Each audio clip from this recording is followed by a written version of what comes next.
ATN news দেখছেন। আমন্ত্রণ জানাচ্ছি ইসলামী ব্যাংক হ্যাপেনিং পয়েন্টের আমাদের আজকের আয়োজনে। দর্শক, আপনারা জানেন সম্প্রতি অর্থনৈতিক সংকট কাটাতে ব্যাংকগুলোতে সুদের হার বাড়িয়েছে ব্যাংকগুলোর নিয়ন্ত্রক সংস্থা বাংলাদেশ ব্যাংক। এর পক্ষে বিপক্ষে নানা ধরনের মত দিয়েছেন বিশ্লেষকরা। তবে ব্যবসায়ীরা বলছেন সুদ হার বাড়ানোর ফলে বিপাকে পড়েছেন তারা, কারণ নতুন করে ব্যাংক ঋণ নিতে গেলেই তাদের গুনতে হচ্ছে বাড়তি সুদ। এতে করে ব্যবসার খরচ বেড়ে যাচ্ছে।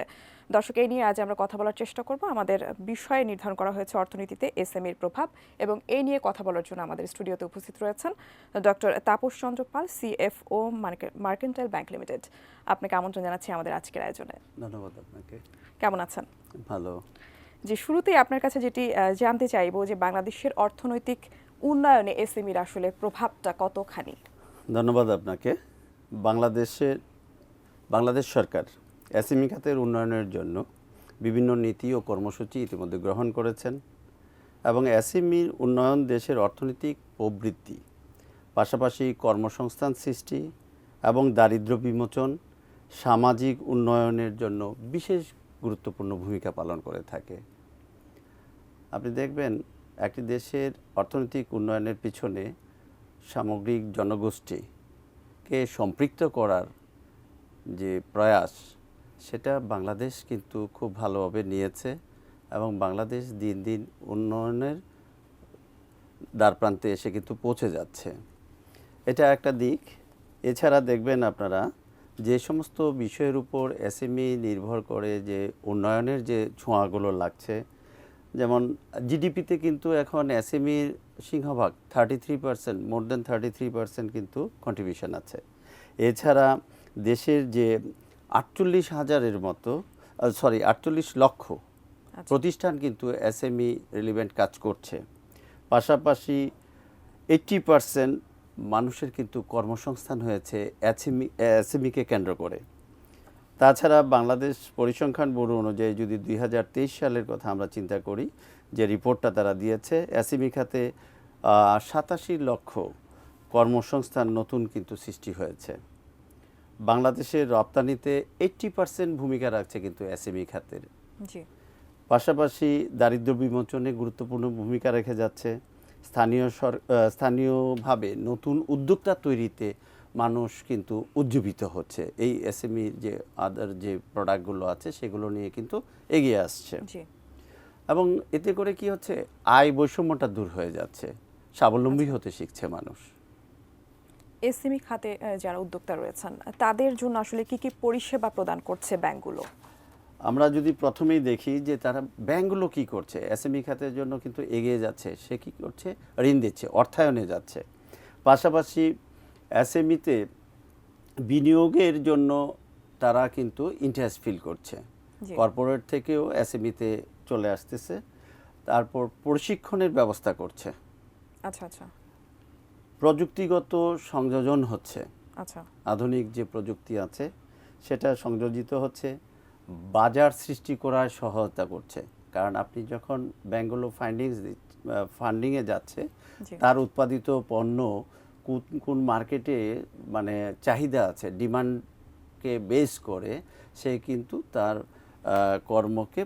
কর্মপরিধি বাড়ানোর একটা সুযোগ পেয়ে যাচ্ছে। জি, আমরা শুরুতে নতুন সুদহারের একটা কথা বলছিলাম, সুদহার বৃদ্ধির কথা বলছিলাম। এই সুদহার বৃদ্ধির ফলে আসলে এসএমই খাতে কি কি প্রভাব পড়তে পারে? প্রভাব আসলে খুব একটা পড়বে না এসএমই খাতে, কারণ আপনারা জানেন যে সুদহার যেটা ছিল 9.6 বৃদ্ধি করেছে, ঠিক আছে, কত হয়েছে এখন? 9 চলে গেছে 14-র মতো। আচ্ছা। পাশাপাশি এসএমই খাতের কিন্তু রেট ছিল 7%, নারী উদ্যোক্তাদের জন্য ছিল 5%। আচ্ছা। এবং বাংলাদেশ ব্যাংক কিন্তু রিফাইন্যান্সের মাধ্যমে এই এসএমইকে প্রোটেক্ট করে যাচ্ছে। এটা সরকারি একটা উদ্যোগ। সরকার চাচ্ছে যে এসএমই খাতকে আরও বেশি গতিশীল করার জন্য এবং এর মাধ্যমে দেশের শক্তিশালী একটি অর্থনৈতিক অবস্থান তৈরি করার জন্য। আমি মনে করি যে এই সুদহার এসএমই খাতের জন্য কোনো বিরূপ প্রতিক্রিয়া পড়ার কোনো সুযোগ নেই। আচ্ছা, এক ধরনের আশঙ্কা তৈরি হয়েছে, আমরা আসলে জানতে পেরেছি বা শুনতে পেরেছি যে সুদহার বৃদ্ধির ফলে এসএমই খাতে ঋণের চাহিদা কমে যেতে পারে। এটা আসলে সত্যি কতটুকু? না, যেহেতু সুদ হার এসএমইতে কোনো ইম্প্যাক্ট হচ্ছে না, এটা হবে না। আচ্ছা। আমি মনে করি এসএমই খাত আরও প্রমোট হবে, আরও মানুষ এসএমইতে ইনভলভ হবে।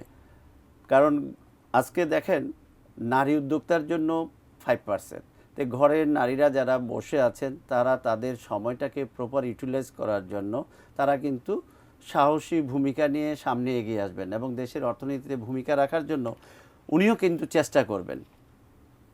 গ্রামগুলো কিন্তু এখন আর গ্রাম নেই, গ্রামের নারীরা কিন্তু এখন বসে নেই, ঘরে বসে নেই, তাদের গৃহকর্মের পাশাপাশি তারা কিন্তু দেখেন আপনি এগ্রিকালচার বেসড অনেক এসএমই খাত কিন্তু তৈরি হয়ে গেছে।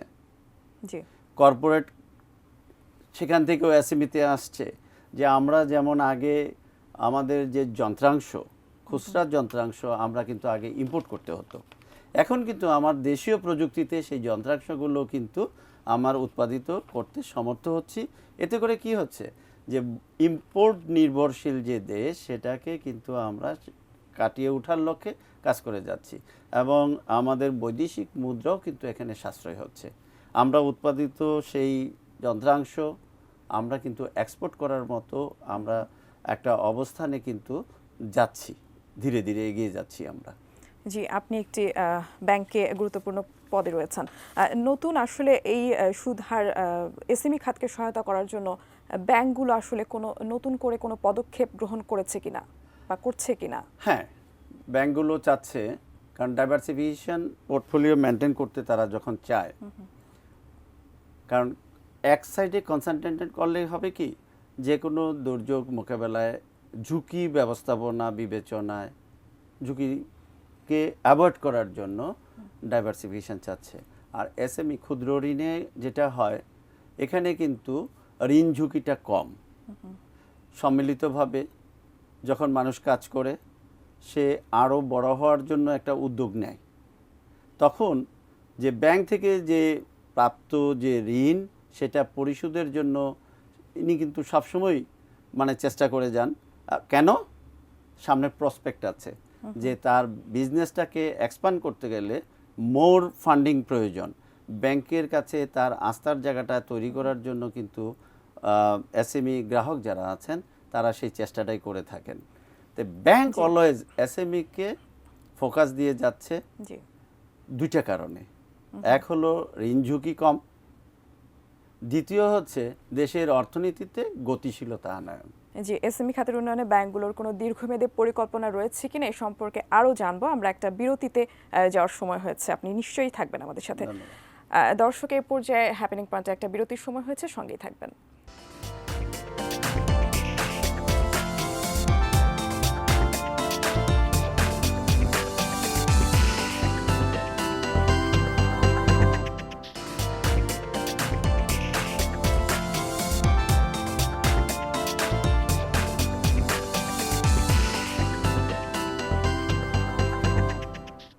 বিরতির পর আবারও আমন্ত্রণ ইসলামী ব্যাংক হ্যাপেনিং পয়েন্টের আমাদের আজকের আয়োজনে। দর্শক, আজ আমরা কথা বলছি অর্থনীতিতে এসএমইর প্রভাব এই বিষয় নিয়ে এবং আমাদের সঙ্গে উপস্থিত রয়েছেন doctor Tapas Chandra Pal, CFO, mercantile bank limited. আপনাকে আরও একবার আমন্ত্রণ জানাচ্ছি আমাদের অনুষ্ঠানে। বিরতিতে যাবার আগে আপনার কাছে প্রশ্ন রেখেছিলাম যে দীর্ঘমেয়াদী কোনো পরিকল্পনা রয়েছে কিনা এসএমই খাতের উন্নয়নে, ব্যাংকগুলোর আসলে কি কি পরিকল্পনা রয়েছে? ব্যাংকগুলো কিন্তু এসএমই খাতকে মোর এমফিসাস দিয়ে যাচ্ছে, কারণ টোটাল এসএমই খাতটাই এখন দেখা যাচ্ছে যে বাংলাদেশের অর্থনৈতিক উন্নয়নে কর্পোরেটের পাশাপাশি এসএমই কিন্তু বিশাল ভূমিকা রাখছে। কীরকম? আপনি দেখেন যে আমাদের যে টোটাল যে জনগোষ্ঠী, সেই জনগোষ্ঠীর 80% কিন্তু এখন এসএমই খাতের সাথে যুক্ত আছে এবং তারা কিন্তু দেশের অর্থনীতিতে কন্ট্রিবিউট করে যাচ্ছে এবং নতুন নতুন পণ্য উদ্ভাবন করা এবং সেটার বিপণন বাজারজাতকরণের পাশাপাশি এক্সপোর্ট করার মতো কিন্তু আমরা সেই জায়গায় পৌঁছে গেছি ইতিমধ্যেই। জি। ব্যাংকগুলো এই অগ্রযাত্রাকে সহায়তা দানের জন্য এসএমই খাতে কিন্তু ল্যান্ডিং করে যাচ্ছে। জি, আচ্ছা, একটা আতঙ্কের একটা বিষয় তৈরি হয়েছে যখন আসলে ব্যবসায়ীদের মধ্যে এক ধরনের আশঙ্কা আছে যে নতুন সুদহার বৃদ্ধির ফলে তাদের ব্যবসার খরচ বেড়ে যাবে, সুদের হার বেড়ে যাবে। এটা আসলে নিয়ে আমরা শুরুতেও কথা বলছিলাম। এই সুদহার বৃদ্ধির ফলে কি আসলে এসএমই খাতের প্রবৃদ্ধি কোনো ব্যাহত হতে পারে কিনা, কোনো প্রতিবন্ধকতা তৈরি হতে পারে কিনা, এ সম্পর্কে যদি বলতেন। ধন্যবাদ। এটা আসলে অর্থনীতির একটা সূত্র যে এই সুদহার বৃদ্ধি কি করা হয়, মূল্যস্ফীতিকে অ্যাডজাস্ট করা হয়। কারণ আয় বৈষম্যকে দূর করার জন্যই কিন্তু এই সুদহার বৃদ্ধি করা। এতে করে যদি দ্রব্যমূল্যের বৃদ্ধি হয়, পাশাপাশি কি হবে, ইনকাম বাড়বে, যিনি বিক্রি করবেন বিক্রেতা কিন্তু ইনকাম পাবে। আর পাশাপাশি দেখা যাচ্ছে যে শুধু ল্যান্ডিংয়ে যে আপনার রেট বেড়েছে তা কিন্তু নয়, ফ্রি করে দেওয়া হয়েছে ডিপোজিটদেরকে। ডিপোজিটররা যারা তারা কিন্তু অধিক সুদহার পাবে। এই দুইটাকে সমন্বয়, এই আয় বৈষম্য দূর করার জন্য, মূল্যস্ফীতিকে ধরে রাখার জন্যই কিন্তু এই নীতি যে সুদহার বৃদ্ধি করে বাজার নিয়ন্ত্রণ করা। এতে করে নেগেটিভ ইম্প্যাক্ট হওয়ার কোনো সুযোগ নেই। জি, আমরা ব্যক্তি পর্যায়ে আসলে সুদের প্রভাব সম্পর্কে বলছিলাম। আমরা যদি দেশীয় উৎপাদনে বা জিডিপির পরিমাণ সম্পর্কে বলি, যে জিডিপিতে আসলে কোনো প্রভাব পড়তে পারে কিনা নতুন এই সুদ হার বৃদ্ধি, এর কোনো প্রভাব পড়তে পারে কিনা? না, পড়বে না। কারণ দেখেন, জিডিপি সব কিছু মিলেই জিডিপি ক্যালকুলেশন হয়ে থাকে। এসএমই এটার একটা পার্ট। কিন্তু আমি শুরুতেই বলেছিলাম যে 33% কিন্তু জিডিপি থেকে এসএমই খাত থেকে কন্ট্রিবিউট হচ্ছে।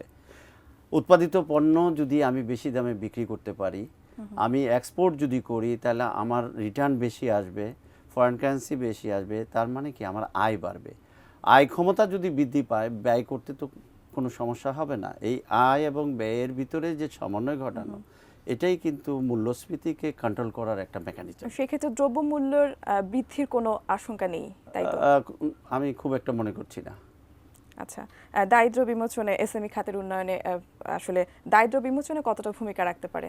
দারিদ্র্য বিমোচনে যখন আমরা প্রান্তিক জনগোষ্ঠী যখন এসএমই খাতের মাধ্যমে উন্নয়নে অংশগ্রহণ করছে, ভূমিকা রাখছে, অটোমেটিক্যালি যদি উপার্জন ক্ষমতার একটা স্কোপ তৈরি হয়, উপার্জনের স্কোপ তৈরি হলে দারিদ্র তো অটোমেটিক্যালি বিমোচন হবে। উপার্জন যদি আমার থাকে, তখন তো আর দারিদ্রতা থাকবে না। জি, তো যে কারণে প্রান্তিক জনগোষ্ঠী কিন্তু এখন এসএমইর প্রতি ঝুঁকে গেছে। এবং আমরা দেখছি তারা নিজেদের, যেমন কুটির শিল্প থেকে শুরু করে, আমরা যদি দেখি গ্রামের প্রত্যন্ত অঞ্চলে নারী শক্তি কিন্তু জাগরণ হয়েছে, তারাও কিন্তু এখানে কাজ করছে। ব্যাংকগুলো এবং সরকার নীতি নির্ধারণী যারা আছেন, তারা কিন্তু স্পেশাল একটা সাপোর্ট দিয়ে যাচ্ছেন। আমি বলেছি যে এসএমইর জন্য নর্মালি 7%, বাট নারী উদ্যোক্তাদের জন্য কিন্তু 5% করে দিয়েছে।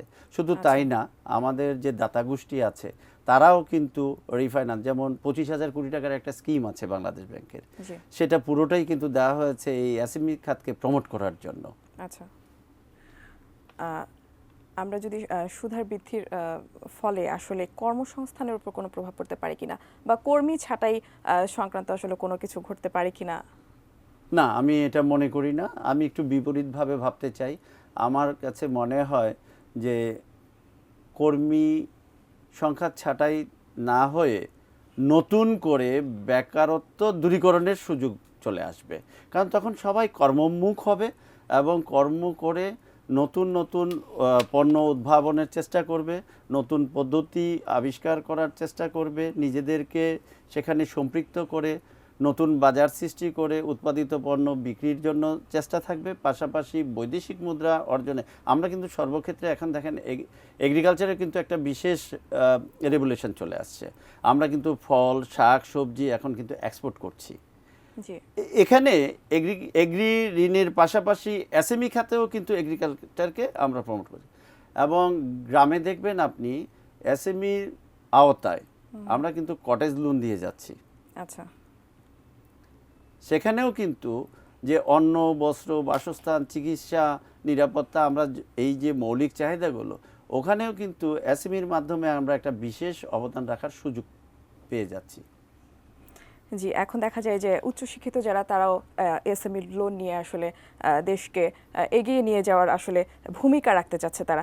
আরেকটা প্রশ্ন রয়েছে আপনার জন্য আমার কাছে, বাংলাদেশ ব্যাংক কর্তৃক পুনঃ অর্থায়ন যে স্কিমটা রয়েছে সেটা এখনো বলবৎ আছে কিনা, এবং সুদহার বৃদ্ধির ফলে কোনো পরিবর্তন আসলে না, এর মধ্যে এখনো করা হয়েছে বলবৎ কিনা? আছে এবং কোনো পরিবর্তন নেই।